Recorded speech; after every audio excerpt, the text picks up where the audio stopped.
অনলাইনে পারফিউম কেনার ক্ষেত্রে আমরা আসলে বুঝি না যে আমাদের কোন স্মেলটা ভালো লাগবে, বা আপনি হয়তো পেজের অ্যাডমিনকে বোঝাতে পারছেন না যে আপনি কেমন স্মেল পছন্দ করেন।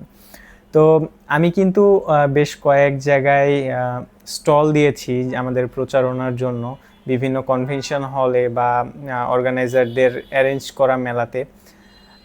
কাউকে পারফিউম স্নিপ না করিয়ে আমি তাকে ফার্স্টে একটা কোয়েশ্চেন করি যে আপনি একটু বলেন আপনি কি ধরনের স্মেল লাইক করেন, যেমন সুইট অর রিফ্রেশিং।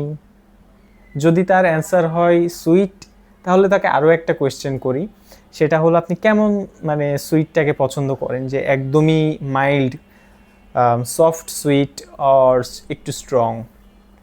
যখন তার অ্যান্সার আসে আমি সফট পছন্দ করি, তখন বেসিক্যালি আমাদের সফট পারফিউম কোনগুলো কালেকশনে আছে, যেমন প্যারিস হিলটন, এর থেকে সফট আমাদের কালেকশনে আর কোনোটা নাই। তো তখন আবার যদি কেউ বলে যে না আমি সুইট মানে মিষ্টি পছন্দ করি কিন্তু একটু স্ট্রং, সেই ক্ষেত্রে আমরা বলি যে ঠিক আছে আপনি জেপিজি স্ক্যান্ডেলটা ট্রাই করেন। অনেকে আছে জেপিজি স্ক্যান্ডেলটা স্নিপ করার পরে বলে যে ভাইয়া এটা তো আতরের মতো লাগে। তো আমি তখন বুঝতে পারছি যে আসলে এর থেকে একটু কম স্ট্রং হলে হয়তো তার পছন্দ হবে।